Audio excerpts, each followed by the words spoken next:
This week, Music Lives takes place at Millard West. a PSA on the upcoming Hoops for Hope event, A feature on the Peterson family.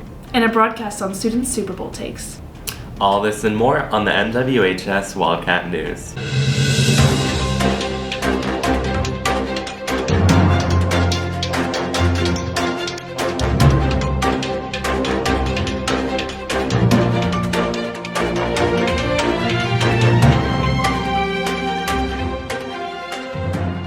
Welcome back, Wildcats. I'm Delaney Lewick. And I'm Quinn Burton. On Friday, January 19th and Saturday, January 20th, Millard West hosted the annual Music Lives show choir competition. Senior Carmen Hoy overcomes hearing impairment while performing. Catalyst editor-in-chief Quinn Burton and I bring you the story.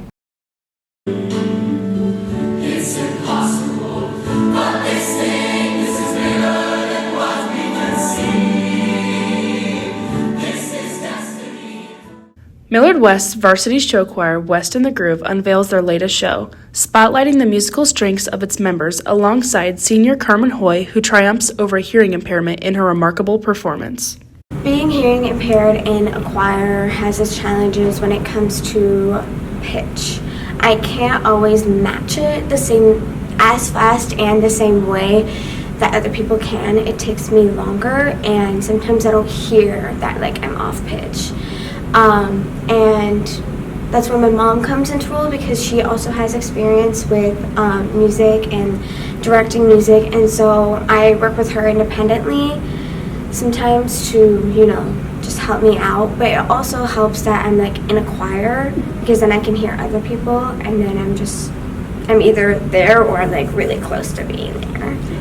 Throughout her childhood, Carmen's hearing impairment remained undetected for a significant period of time. It wasn't until she reached the age of 3 that medical professionals identified her as being 60% deaf in both ears. Carmen was always a kid that was really responsive when you called her. She was very motivated to be engaged in her environment. And so for her to ignore me when I called her was very unlike her. Like, that's typical of some kids, but never her. So when that started to happen, I was like, that's weird. It's like she doesn't hear me. And then that just happened more and more and more. And I thought, this kid doesn't hear me. Well, we took her, got her tested, and the test came out completely normal. So I was thinking, well, that's great. She can hear fine, except for why can't she hear me? Mm-hmm. So took her to specialists, continued to go, and pretty soon then they started to say, okay, yeah, there's something going on here.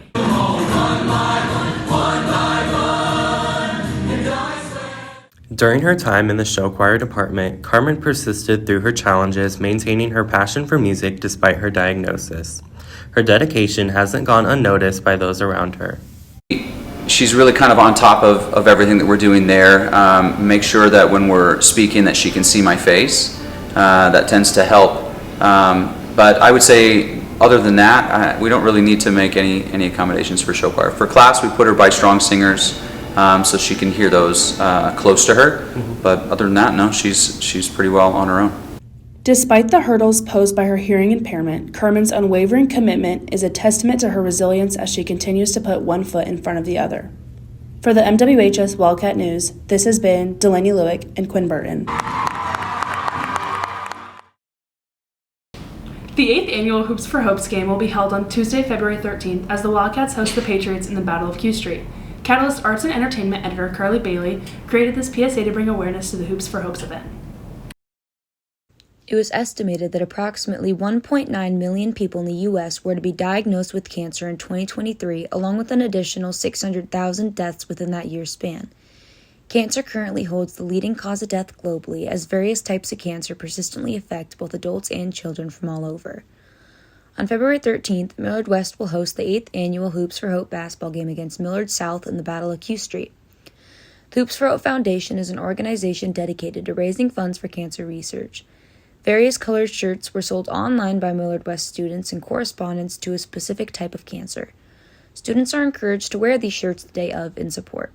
All proceedings made from the game will be in benefit of the local American Cancer Society. Year after year, Hoops for Hope has worked to bring us together as a community and show that there is hope within battling cancer. The games will be held at 5:30 and 7:15. With each act of support, you are able to illuminate a path of hope for those in need. Show up, be present, and save a life. Over the past 4 years, senior quarterback Brody Peterson and head coach Kirk Peterson have been the father-son duo Hollywood writes movies about.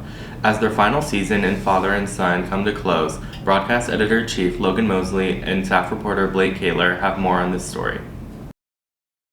Football is family. You can see it everywhere you go. Coach Prime and his sons Shiloh and Shadur Sanders making names for themselves in college football over at Colorado, and brothers Travis and Jason Kelsey in the National Football League. Every step you take, you can see how family impacts the game. This year at Millard West was the end of an era, the end of the Brody Peterson, Kirk Peterson, father-son era. While the decision to start your son at quarterback would seem like a no-brainer to the eyes of many, a lot more went into play before Brody would get his first start at the varsity level his freshman year.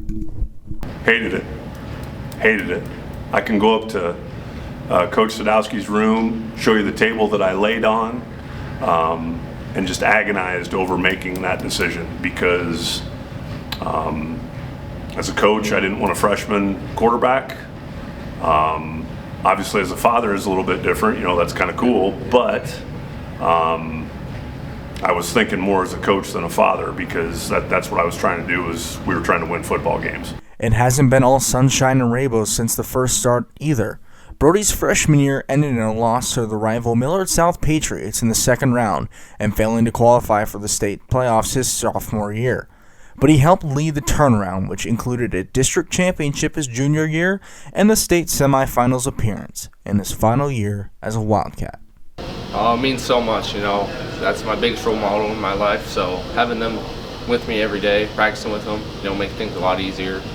We can always talk about football, so it also helps me a lot. However, this isn't the end of the road for the Peterson family here at West. One more Peterson, Vince, will step foot into the halls and don the green and white, but on the other side of the ball.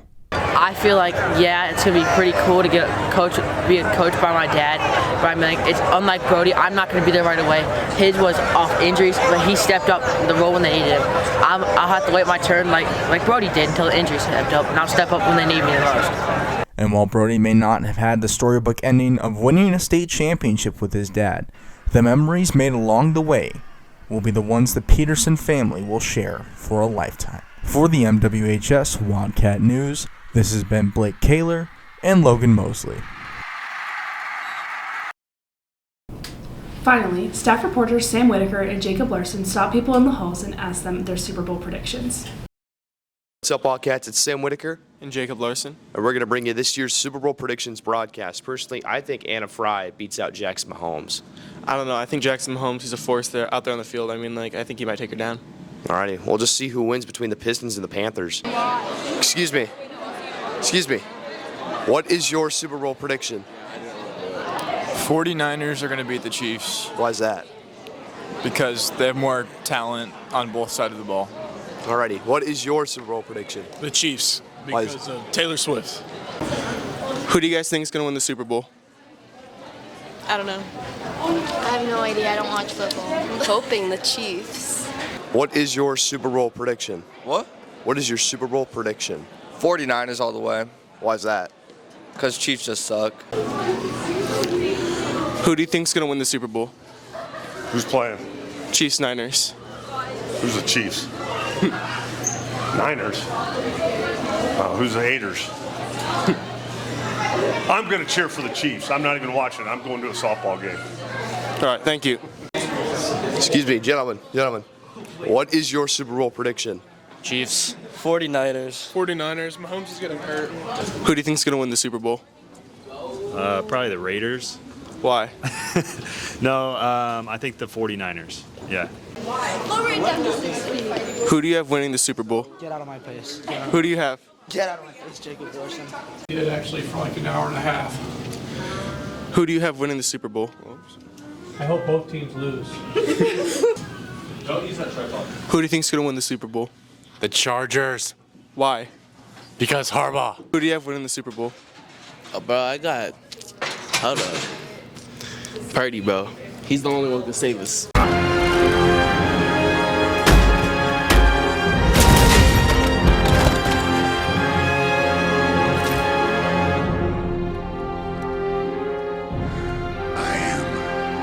inevitable.